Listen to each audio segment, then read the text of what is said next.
Hi, I'm Gareth Kane, and welcome to the Net Zero Business Podcast. Today, I'm delighted to be joined by Andrew Griffiths, Policy Director at PlanetMark. Welcome to the podcast, Andrew. Thank you. Lovely to be here. Well, we always start off with the same question, which is how did you get started in sustainability?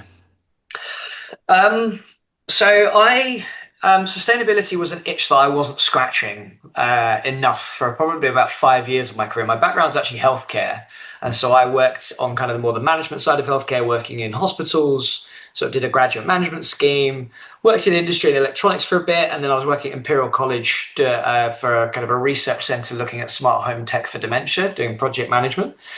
And sustainability had been something that I was kind of more and more and more interested in my personal life. But in my professional life, I was kind of doing bits and pieces Mhm. where I was always the person at work being like, hey, we should recycle more. Hey, we should do this. Hey, we should do that. And I was just feeling really called to it. And so I started very proactively I went and did one of the Cambridge Institute for Sustainability Leadership short courses, 8 weeks, and kind of paid for that myself and kind of started learning. I started networking a lot more in the space. And then when I'd been meeting lots of different people, and one of the people I'd met was Steve Malkin, who was the founder and CEO of PlanetMark, Yeah. where I still work today. We're a kind of sustainability certification provider. And we basically, he reached out, and at that time he needed my skill set for digitization and community building. Yeah. So I joined initially. I've had like 5 different roles as the business evolved, where I'm now kind of policy director 3 days a week. And it's kind of it's massively shaped during that time. But initially, I kind of transitioned into the sector not because I had skills in sustainability, but because I had skills that a sustainability company needed. Yeah. Yeah. It's a surprising number of people do it that way. I suppose Yeah. I did that in a way because I was an engineer and came into a design for a clean environment project where they felt they needed more engineering input. So Interesting. so it's similar. I saw on the website that Planet Mark grew out of the Eden project or had a genesis with the Eden project. Yeah. Can you tell us about that? Yeah, of course. So PlanetMark was founded in 2013. So, coming up to 13, 14 years old now. And it was founded in partnership with the Eden Project. And so, for the first like 10 years of PlanetMark's history, the Eden Project's logo was inside of the PlanetMark logo. Yeah. We still have a very close and strong relationship with Eden Project. They are kind of our number one charity partner who we, donate quite a lot of money to and work a lot with on various things. But we've always kind of felt that strong connection to them because I mean they're a phenomenal they're a phenomenal story of and yeah, I could talk about the Eden Project for a long time. The hurdles they had to jump over in order to simply come into being Yeah. is quite remarkable. It was an incredibly bold idea, and yeah, We, it's we, we have an, I'll interject 'cause we have an international audience, and I should have actually said what the Eden Project is. So perhaps you would be better placed if Yeah, of course. you're I mean, closer I to. encourage people to look it up. Increasingly, the Eden Project is now moving international, which is really exciting. So, the Eden Project essentially, they're kind of where they started with was they want to do stuff where people can go and experience nature in different ecosystems, but they're doing that by transforming often quite degraded landscapes that have been often quite impacted by humanity. So they converted a former mine in Cornwall.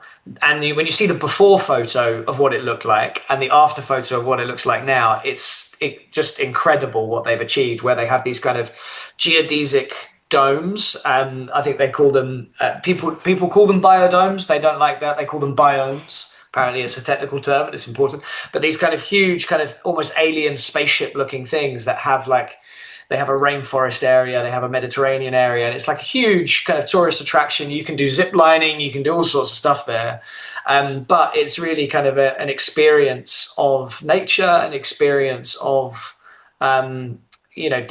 different ecosystems and learning about them. That's great for kids, it's great for families, and it's great for adults. It's a lot of fun.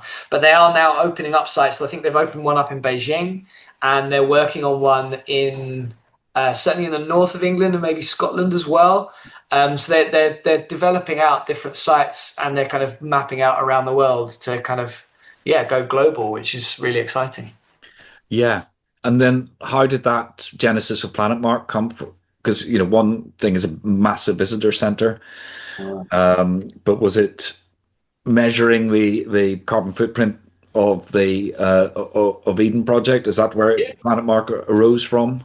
Well, so we've been measuring the Eden's carbon footprint for a long time and supporting them on their own net zero and sustainability journey, which they've done remarkable things in. They've like self-invested in. They've got a geothermal project that, when kind of fully operational, it is operational now. It's already kind of heating the site, but the plan eventually is to hopefully try and connect it into the local town and heat most of the town as well, Yeah. because there's such an abundance of geothermal energy down in Cornwall. Um, but essentially, it started from a conversation between Steve, the founder of PlanetMark, and Sir Tim Smits, the founder of Eden, where they had a conversation in which Steve was basically saying that kind of the genesis of PlanetMark was there needs to be an achievable but robust form of recognition, particularly for small and medium-sized businesses doing good stuff on sustainability. Yeah. Because at the time, the market was much, much smaller. Like you had a handful of very large players like Carbon Trust and others who predominantly work with large organizations. And so Steve's vision was we need something that's accessible and affordable for SMEs, but is also credible and robust. And so he and kind of the kind of the founding team developed and pulled together kind of an idea for a certification scheme that isn't just about measuring the footprint. It's not just, yes, this is your footprint. You have to measure and you have to reduce. Yeah. You must be achieving reductions on a year basis, either ideally in an absolute terms or in terms of carbon intensity. Things have evolved massively since then. We now do kind of net zero certification, built environment certification, property certification, and like net zero transition planning support, science-based target setting, all of these different kind of pieces of policy support and other things like that. But the genesis of it was, can we develop a certification scheme that could work for an SME? And then ironically, we've kind of grown out from there, where because we were so able to scale to support SMEs, as supply chain reporting became more and more and more and more important for the really big companies, actually some of the players in the space who service the big companies weren't necessarily as good at servicing the SME suppliers of their supply chain, because they couldn't bring their costs down enough. They couldn't bring all of their systems were geared towards high ticket kind of turnovers. And whereas we were massively able, so we do a lot of supply chain engagement for very large businesses, and almost by de facto, because we're doing the supply chain data gathering, they're like, well, you can do the rest of ours as well. So we sort of started with smaller business and worked our way up. Yeah. There's a whole raft of questions coming out of this in my head now. But how does PlanetMark compare to, say, B Corp or Investors in the Environment or other certifications that small businesses often go for? So PlanetMark is kind of a mark of progress in sustainability, is what we sort of say. So it's a validated carbon footprint, in that so our members, they will measure their carbon footprint using our platform, and they'll upload all their data, but they're also required to submit evidence. So we need to see the invoice for the energy bills that you've submitted data for, so that we can do checks against it to make sure that, yep, this is accurate. There's no human error in the translation across here. This is a fair and accurate representation of the carbon, of the raw carbon data that you're inputting. So we have a validated carbon footprint, and then we have our certification scheme rules kind of set out the success criteria for each one. So we're helping people to measure, and then we're providing very proactive support to help them reduce. So we have an academy where they, as part of their membership, they just pay one fee and they get access to a bunch of e-learning stuff for their staff, free resources, a carbon reduction plan tool where they can design their own carbon reduction plan by themselves, or they can come to us for more support. So there's kind of a whole kind of packaging of things, and then they can progress along a journey from being a certified business to being net zero committed once they've got targets and a transition plan and a full baseline footprint with all scope 3 emissions in. Then they can progress to net zero aligned when they demonstrate that they actually are achieving their interim target. And then eventually, and I look forward to giving up the first one of these, they can be net zero achieved when they'll be in more of a maintenance plan. But we haven't given one of those ones out yet. So it's kind of a journey we take people on. And so what's different to things like B Corp? B Corp is kind of a scoring, it's more of an ESG ratings thing. So B Corp doesn't have a carbon footprinting tool. They're not helping companies measure their carbon footprint. They might signpost people to different tools they could use.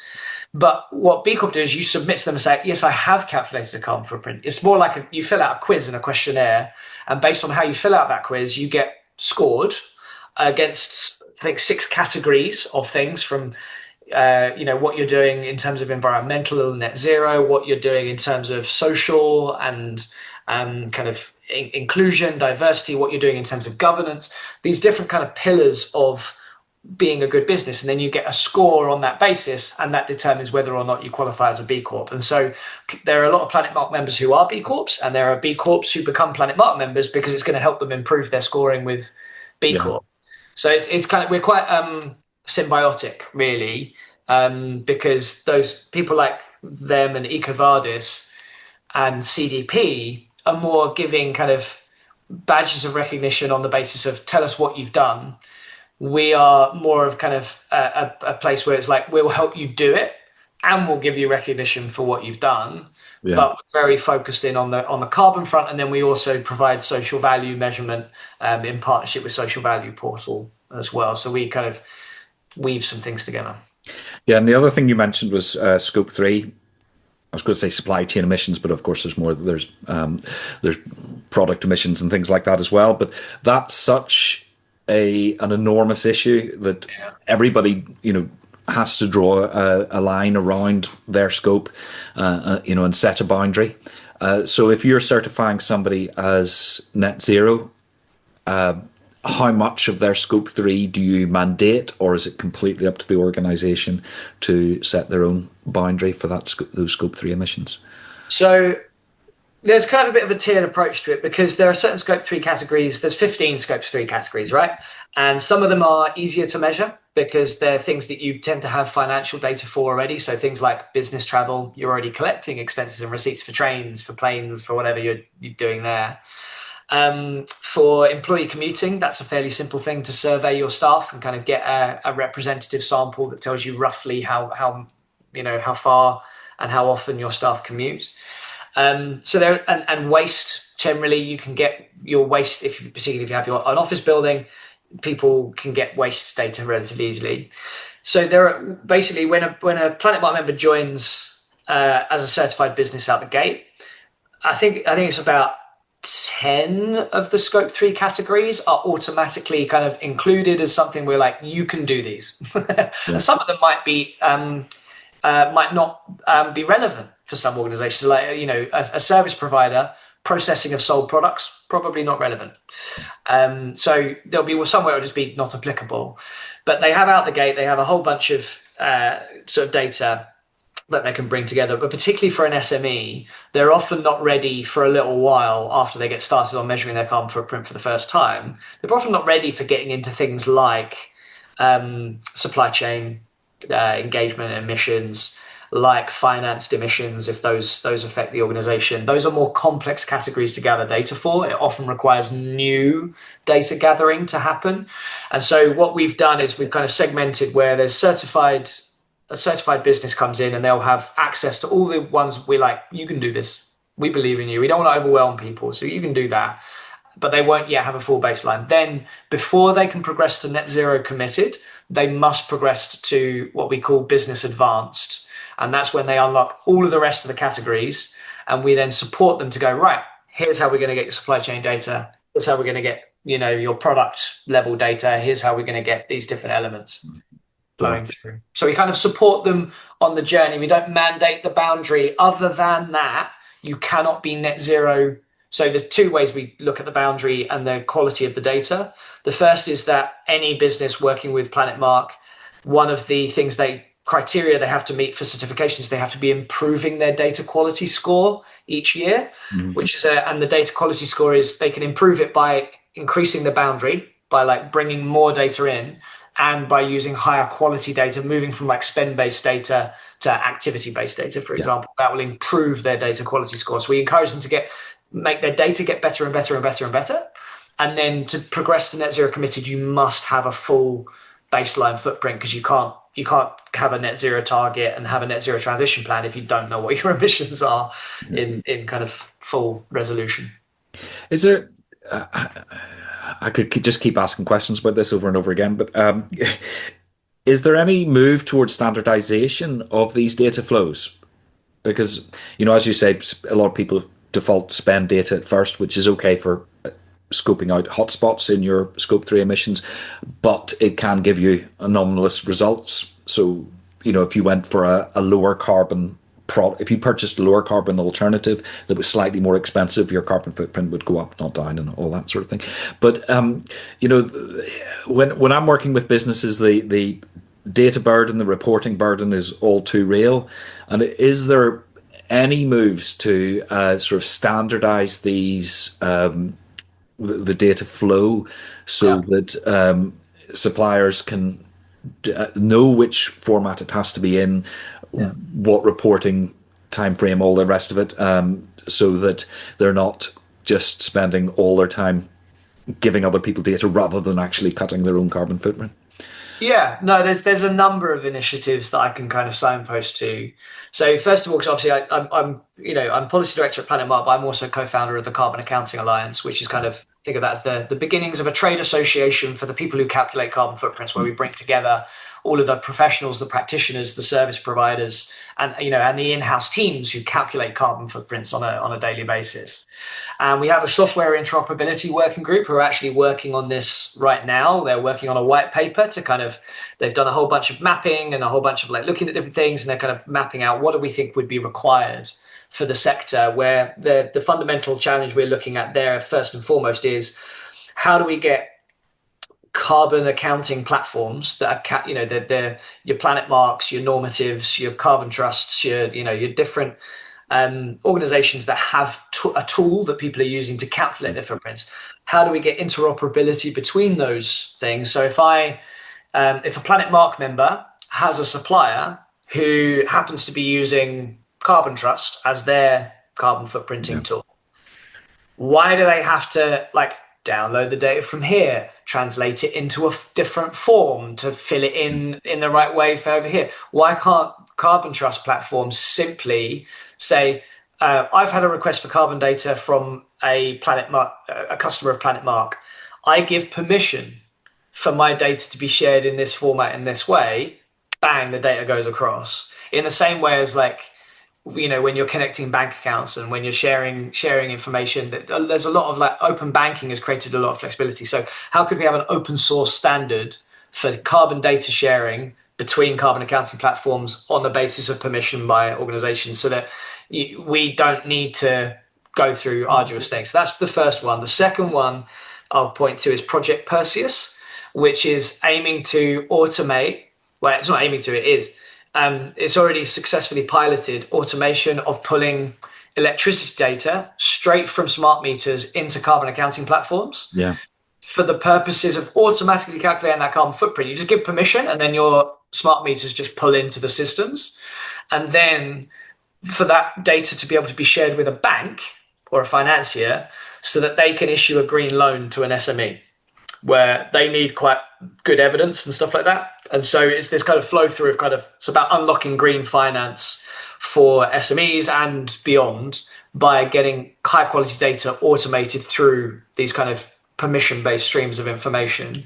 And we started with electricity. We're now expanding out to look at gas and water. That's the next ones. And then the final one I'll point to is PACT, which is Partnerships for Carbon Transparency. PACT, again, they're another kind of industry collective initiative that have been working on kind of standardized protocols for product level data calculation and sharing. That some of the really big companies have been working on how they share product level carbon information with one another for supply purposes. Yeah. as well. So there's different strands working on different parts of the puzzle. And one of the things we're trying to do with the Carbon Accounting Alliance is, and this reason for this white paper, is to start bringing some of these things in together to make sure that they're weaving a common tapestry Yeah. rather than being kind of disparate things that don't really talk to each other. Yeah, absolutely. Because I know, as I say, I know people who spend 50 to 80% of their time reporting rather than doing. Now, sorry, I could keep asking you questions that long because there's a vein of wonderful information. But I originally reached out to you because I couldn't come on your webinar on sustainability trends in 2026, Yeah. and in a way, I'm being very cheeky by asking you to redo it because I thought it sounded a very interesting place to start. So, what were the big headlines from that webinar? What were the trends you were flagging up? I mean, I think that the fundamental overarching, I mean, there's quite a lot in it, right? And we literally did an hour on this. So, but I guess the top kind of takeaways for me is the first of all is for people working in this space or relying on the work of this space. Almost all of the standards and regulations that underpin how we deliver carbon footprints and how carbon is measured and how transition plans are done and how net zero targets are set and what net zero means are currently under review. They're all being reviewed, refined, improved, grey areas being filled in, any areas of uncertainty being dealt with. And so you've got the Greenhouse Gas Protocol and ISO 14064, which are the two biggest kind of global standards for carbon measurement. Not only are they both being reviewed and refined, they're now merging over the next 2 years. Right. Science-Based Targets Initiative are in the process of finalizing version 2 of the corporate net zero standard, which is kind of what sets out what does a net zero target for an organization need to look like. Yeah. You've got the Transition Planning Task Force framework being absorbed into IFRS, which is the biggest set of global disclosure standards that are being adopted worldwide. And actually just this week on 25th of February, the UK government published the final version of the UK Sustainability Reporting Standard, which is based on the IFRS standards. And so as IFRS evolves, so will kind of disclosure rules around the world in terms of what large organizations and financially regulated organizations are expected to disclose legally. And then you've got the ISO net zero standard being developed, which is going to be kind of an umbrella thing that says, what does good measurement look like? What does good target setting look like? What does good transition plan look like? And what progress do we need to see to demonstrate that you're really on this path and you're genuinely doing what you're saying you're doing? And so it's this kind of, there's so much kind of being, and then you get into like national policy and, things like the EU omnibus that's going on, so much stuff changing and moving around and tweaking who has to report what happening within the EU context. That has confused a lot of people, frankly. I think it's a real shame that they've done it. I think they'll make some things that will make it better and they'll make some things that will make it worse. And certainly they're already making it so that it affects less companies, which, depending upon your view, that could be a good thing, that could be a bad thing. I think it's a bad thing. But then, I work in this space, so I would say that. So there's a huge amount of change and a huge amount of opportunity for that to make things easier, make things better, make things smoother, bring greater consistency, especially the combined merging of things with ISO and GHG protocol has the opportunity for huge synergies and bringing kind of such consistency to the approaches that people have worldwide. I'm really excited for that, but it's going to take a couple of years to do it. So lots of change is basically kind of one piece of the puzzle. And then the second piece that we really covered was kind of people kind of obviously thinking a lot about, so geopolitically, is net zero being challenged? Is it dead? Are we going to have to change the word we use because net zero is being attacked by reform and by Trump and by this and by that and the other? And my overarching view here that we kind of shared kind of from PlanetMark's perspective was that no, we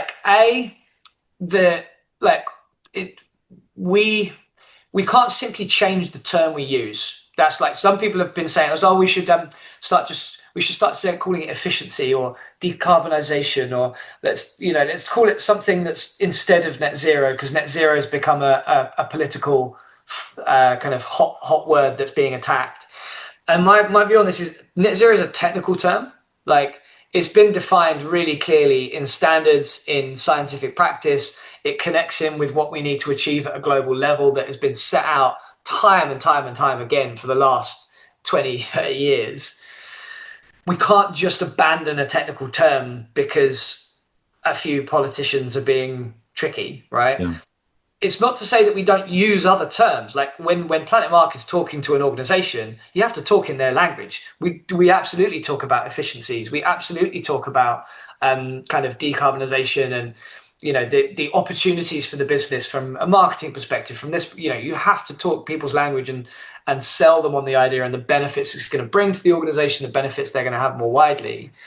But you can't just say, well, we're just not going to use the word net zero from now on, because even if we did, let's say we changed it and we made up a random new like technical term, they're just going to attack that one. Yeah.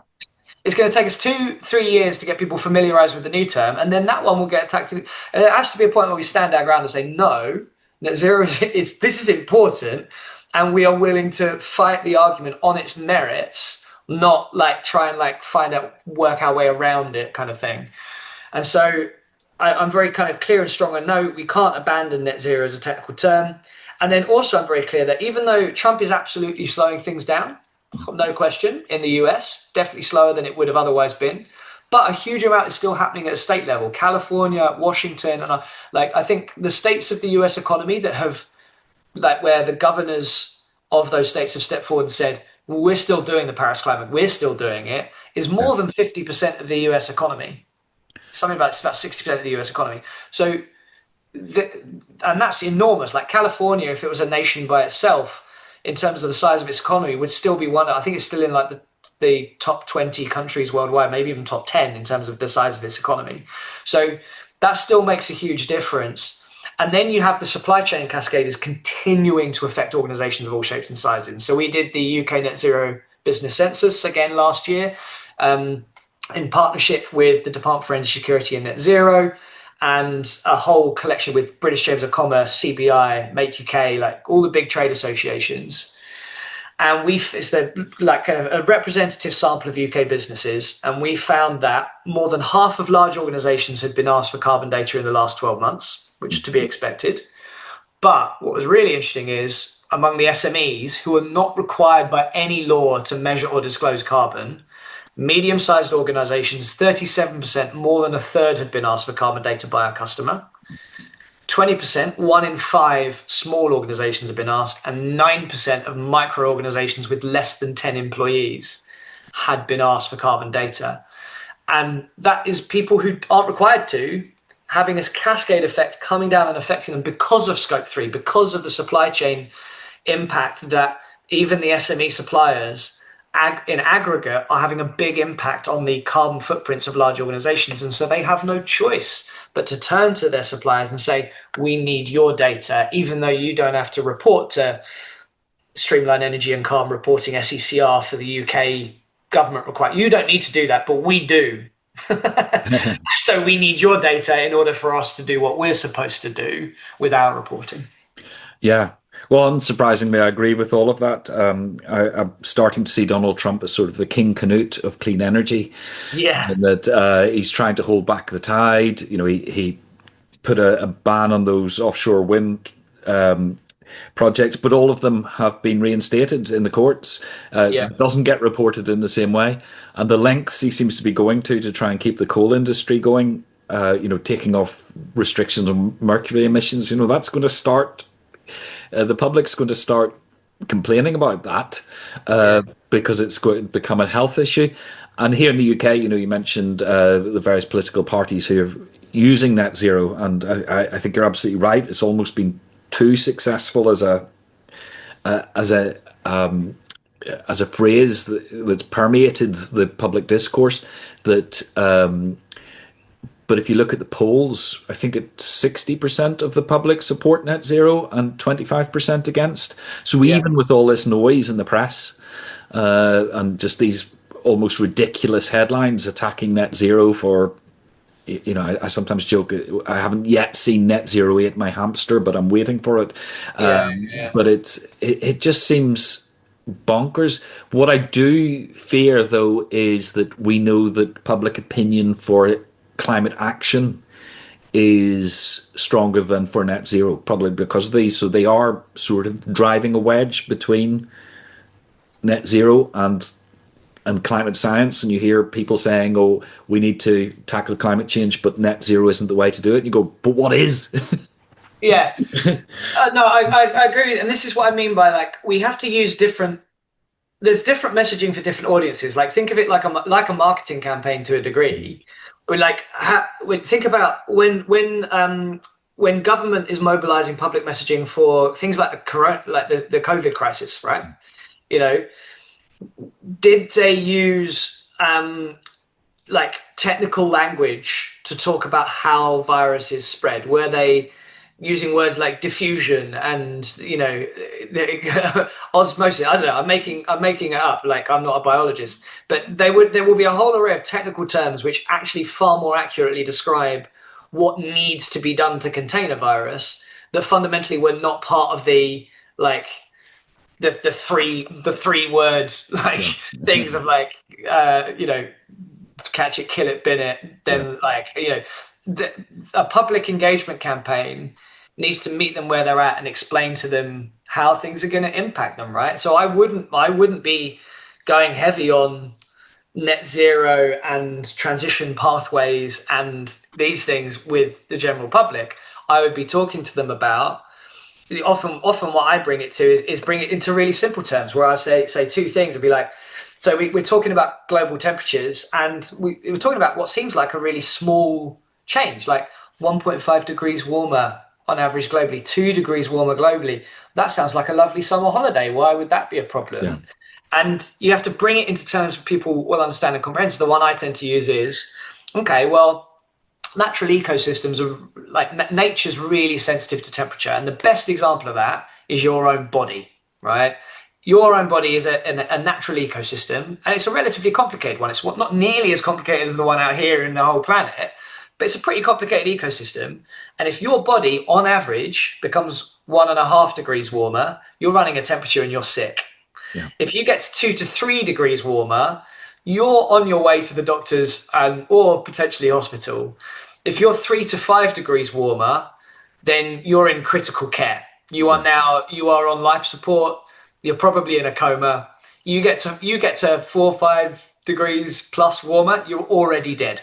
Right? And so when we talk about these what seem like really small increments, you can imagine that's what happens to your body. Imagine what's happening out here in a vastly more complex and interconnected ecosystem and the ripple effects, the chain reactions that creates for things. And our planet is starting to show signs of a fever. Yeah. And that's and then you come to like when you were a kid and growing up, was there more snow or less snow during the winters where you are? Now that's not really like you can't have use that same example everywhere globally, but in the UK, you say that to most people and they go, "Oh yeah, no, there's way less snow than there used to be loads more snow when I was a kid actually doing it. It always snowed every winter." You're like, that's not happening anymore, is it? And do you know someone who's experienced some form of extreme weather event in the past 10 years? And do you remember that when you were great? Do you remember hearing about floods on an annual basis and floods and droughts and this when you were growing up? No. And so it's kind of bringing it into terms that they can understand and then bringing forward examples where you go, and this isn't some far off thing where it's just going to affect people that you don't know. The first town to be told that the first climate refugees of the UK already exist. The Fairbourne town in North Wales, right on the coast, the county council notified them in 2019. This is like 7 years ago now.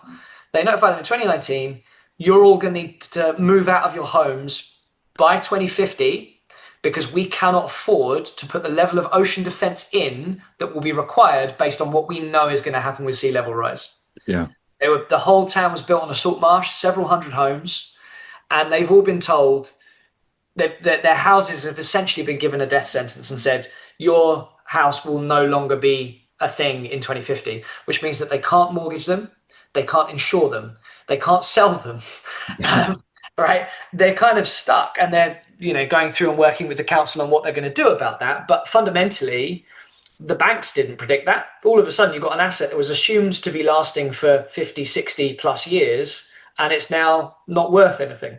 Yeah, absolutely. The example I also thought of was it was a golf course in Ireland that required a seawall to protect it from, increased storms and rising sea levels. And the planning application cited climate change as the purpose. That golf course is owned by one Donald J. Trump. That made me laugh a lot. Yeah. So somebody in the Trump organization knows it, or else they just wanted the seawall. I don't know. Going back to business and trends, from your experience of seeing an awful lot of organizations taking action, what do you think they're getting right about sustainability? Increasingly, what's encouraging you, and what do you feel their priorities should be for the other bits, the bits they're not doing so well? Yeah, of course. So I think there's the organizations reach different stages of maturity, I would say, on their journey. So the first thing is getting measurements down, right? It's very hard to take action. We've heard from lots of people where quite often they get a bit of regret, where they've often taken a bunch of actions and then they measure and they go, "Oh, wouldn't it have been nice if we could have seen what that did?" And basically, you can't manage what you don't measure. Like the metaphor I use here is kind of with finances. Like, imagine your CFO comes to you and says, "I want you to save money.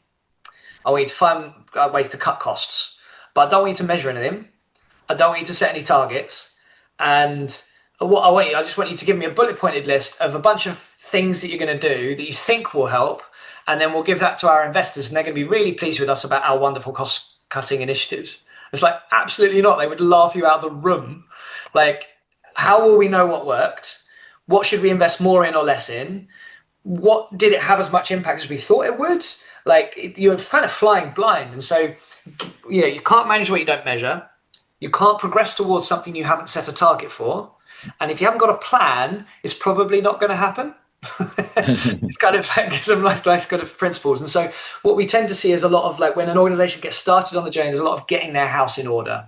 There's getting measurements together. There's starting up some initiatives. There's often kind of getting a group of employees together who are really passionate about it and starting to equip and enable them as ambassadors to go and start looking at things that they can equip people to do.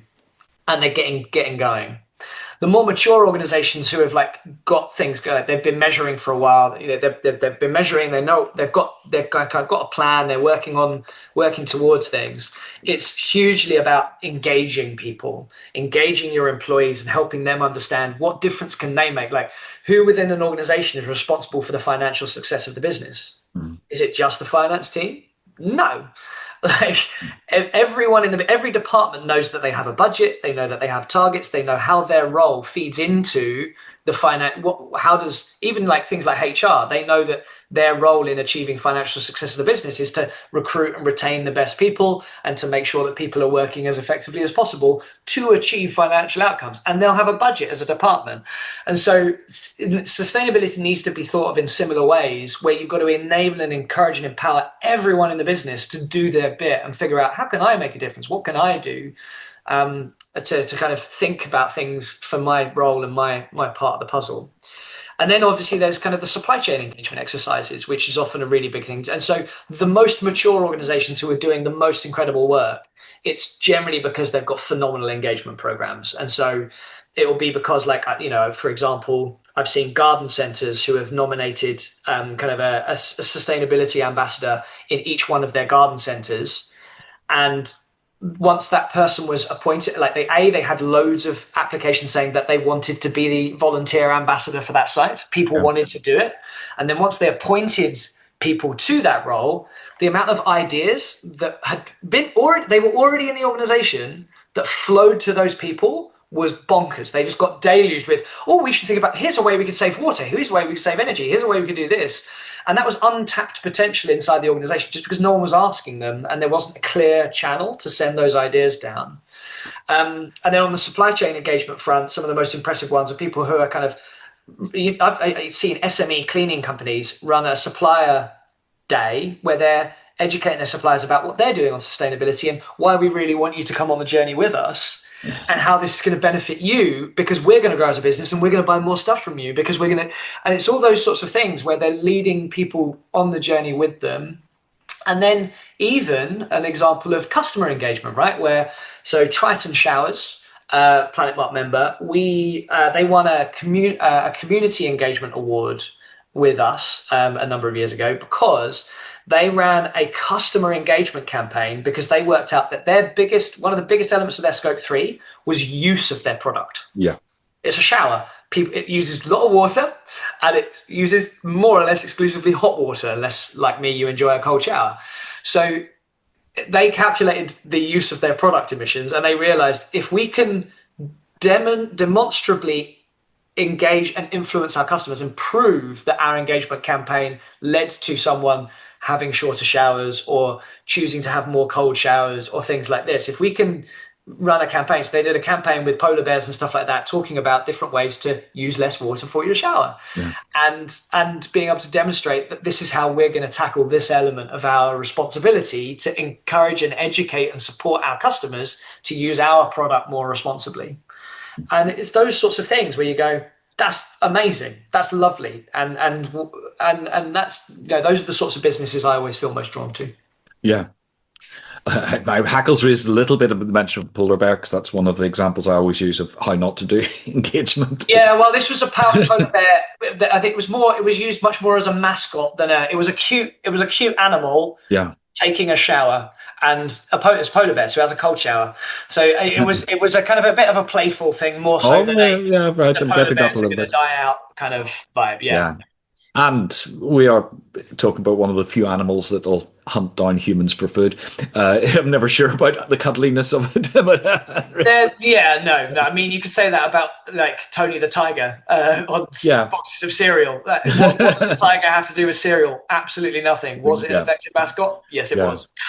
But it's no. My problem with polar bears is more always the remoteness because it's sort of. It goes back to what we're talking about engagement and what this means to individuals is that when the polar bear was the sort of avatar for climate change, it was sort of this distant beast that had happened somewhere else. Yeah. And it was a bit esoteric. And, most of us have only ever seen a polar bear looking extremely mentally ill, marching up and down the side of an enclosure in a zoo, if we've seen one at all. And it always struck me as not a great avatar, as I say, for climate change. No, I do agree with you, and I think there's far more prominent things where, again, I would, if I'm talking about the impact of climate on nature, I would be looking for local examples wherever I happen to be, where you look at the kind of collapsing populations of insects, and you're like, so this is another classic one, which is often is an aha moment for people. You go, when you're a kid and you went for drives in the countryside, how many insects hit your windscreen? Yeah. Was it more or was it less? And people went, oh, way more. Like you had to stop every like half an hour sometimes to wipe it off because you couldn't see it anymore. And you're like, and that doesn't really happen now, does it? So, so I could tell you that we've seen a collapse in our flying insects of like, it's like more than 80%. I can't remember the stat off my top of my head, but it's dramatic reduction. But I don't need to tell you that because you've seen it. You know that's different. You didn't know you knew it, but as soon as I was pointing that out to you, you go, oh yeah, less hitting the windscreen. You go, so that's not just less hitting the windscreen. That's less for birds to eat. That's less for other insects. And that's a really critical part of the whole food chain that we all learned about in school is being wiped out by how we're treating our crops, by all sorts of kind of chemicals and things we're putting into our environment in terms of the spaces that we the destruction of natural ecosystems where those species thrive and the things they rely upon to survive. And so it's those sorts of things where I would look for something that people know and care about and feels local to them, and a polar bear is local to almost no one. So I'm with you there. It's making it relevant and personal, and you gave the example before of explaining it to people in terms of their internal body temperature and what that would feel like, why that's so critical for human beings, so it's a critical for a planet as well, which I thought was a wonderful example. Yeah. Yeah, I collect these kind of metaphors. They're ones where when I can never quite remember where I hear them from. I wish I did, because then I'd attribute them to people properly. But I'll hear them, and I'll have just that moment of, oh, that's a good communication tool. Like when you're first seeing the climate stripes, for example, where each year is represented by different shades of blue if it's colder than the average temperature, and different shades of red if it's warmer, and seeing that mapped out and going, look how red that last bit is. That's the problem, and using those sorts of things as communication tools to help people see what's going on. Going, that's pretty dramatic, right? Like, I don't need to tell you. I can tell you we've increased. We hit 1.54 degrees warmer than pre-industrial temperatures last year. I can tell you that, but isn't it much more impactful if you see it on a color scale? Absolutely. Absolutely. Yeah. That sort of takes us out, because we're coming to the end of our the time we set aside for this conversation. Is and I think you've probably named one of them. What are the big sort of cross-cutting key lessons that you have learnt from all this work? So if making things accessible and understandable to the public is the first one. If I Yeah, can bring it back, you've just said it. yeah, that's definitely a key one. Yeah. Collaboration over competition, massively. Like, especially some of the stickier problems that require a lot more thinking. So things like green steel. Mm. One kind of producer of steel is not going to solve that problem by themselves. They're not. Like, they can make some progress, but it requires substantial investment in research, development, learning. And we want to propagate, when we find solutions, we want to propagate those as fast as humanly possible. Like, I think a good metaphor that ironically came from Elon Musk, who I was a fan of at the time, for obvious reasons, less of a fan of now, but he did use a wonderful metaphor, which is because it was at the time when Tesla open sourced all of their patents and said, we won't sue anyone for using our patents, which was a wonderful moment. And the thing he said was like, if you're on a sinking ship because it's got a bunch of holes in it and you've invented the hole repair kit, for God's sake, don't hoard it. Yeah.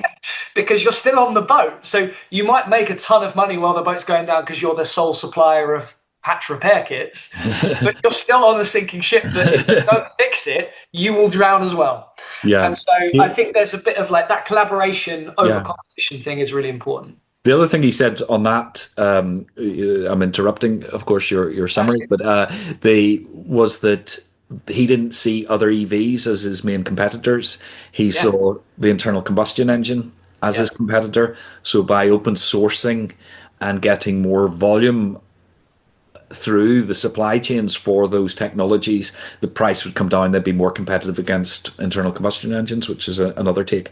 And like you, I find it weird because there's some things I think Elon Musk did wonderfully, but human beings can do good The only things. explanation I've been able to come to is that he has been basically hazed and brainwashed by his own social media account. That's generally the only, because it's such a bizarre change in personality. It's either a neurological condition that there's something's going on inside that brain that is changing personality, which we know can happen, or I do think that there is something to be said for spending huge amounts of time on social media that is biased towards certain types of messaging content. I think he's brainwashed himself. I actually think it goes back way before that, because the first red flag I saw was when when they were trying to get the football team out of the flooded caves in Thailand. Yeah. And he threw his rattle out of his pram rather violently when he couldn't, when nobody wanted his submarine. I think he's a genius, and I think geniuses are notoriously unstable. Like, I genuinely, you think like people like Van Gogh don't cut their, Picasso and people, you don't get people cutting their own ear off and doing this sort of thing if they're stable, emotionally like resilient human beings who are able to kind of So I think he's a genius who probably doesn't have enough people around him who tell him no. Absolutely. But the final thing I'll say, kind of building on the point that you just made, is the fundamental opportunity, right? And that is that businesses fundamentally make money by solving problems. And the bigger the problem is, the more people that it affects and the more complex it is to solve, the greater the market opportunity that exists. And there's a good example, like with the electric vehicle and stuff, right? And so fundamentally, it's just a truism that climate change is possibly the biggest challenge humanity has ever faced so far, right? It, other than nuclear war, it's the first thing that genuinely puts the fate of the species in the balance. Like the biodiversity crisis is hot on its heels as well, but like it's the first big thing where it's like this is hugely interconnected and this might threaten us as a species in a substantial way. So fundamentally, any business in any industry, because it affects every industry, that finds meaningful solutions to this problem is going to do very well. There might be ebbs and flows in public interest and in political interest and whatever, but we know that the public interest in it is only going to increase as they experience it themselves. And if an organization is waiting for their customers to care, if they're waiting for the moment that their customers go, this is a big deal for us, that is going to happen so fast that they won't have time to adapt. We saw it in Australia with the wildfires, where if all of a sudden it's like we were waiting for our customers to care, waiting for our customers to care, and then a wildfire happens in their local area and they go, oh, I care overnight.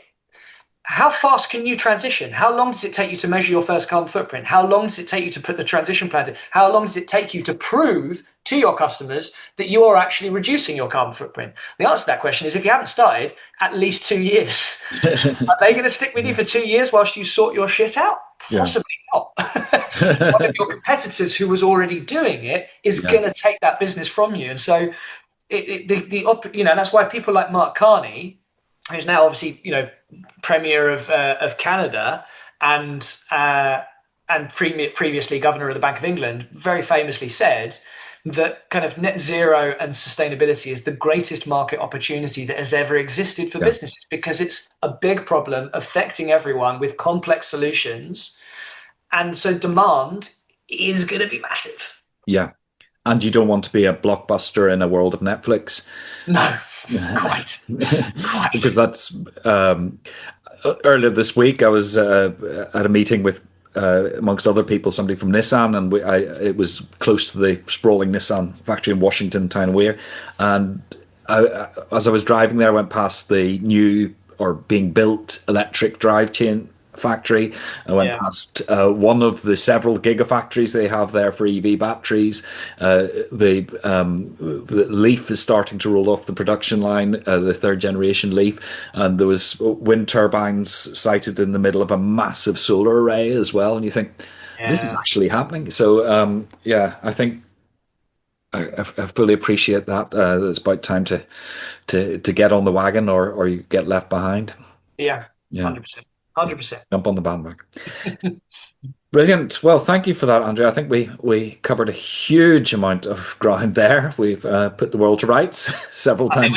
We fixed it. We fixed it, haven't we? So thanks for joining us is the only thing I've left to say. Perfect. No, thank you. It's a pleasure chatting to you, Gareth.